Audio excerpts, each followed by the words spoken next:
mmoja amesema mama, kwamba yeye ni mama wa watoto wengi. Mama, mimi siku zote nimependa kutumia jina hilo kwamba mimi ni mama wa watoto wengi. Kwa hiyo nimefurahi mama mrefu kama mimi. Tumeendana. Nadhani hata siku nimesimama mahali hapa nilisema mimi ni mama wa watoto wengi. Mungu amenipa kibali hicho cha kulea watoto walio wangu na wasiokuwa wangu. Ninamshukuru Mungu sana. Watoto wangu, Bwana Yesu asifiwe. Bwana asifiwe sana. Bwana asifiwe. Leo mmekuja na sadaka yangu ya kumtolea Mungu. Amina. Sasa nataka nikae mbele.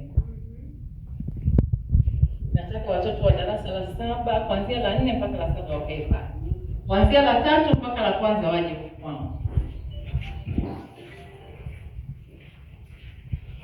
Alafu mtaniambia, wewe uko darasa ngapi? Wewe usome.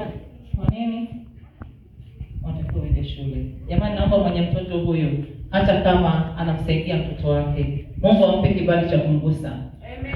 Mungu ampe kibali cha kumgusa. Amen. Nani anataka kalamu ya wino?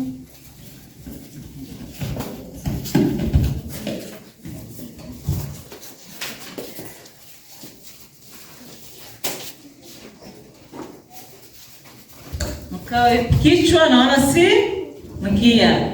Kila unapoingia darasani unasema mimi sio kichwa. Mimi sio mkia, mimi ni kichwa.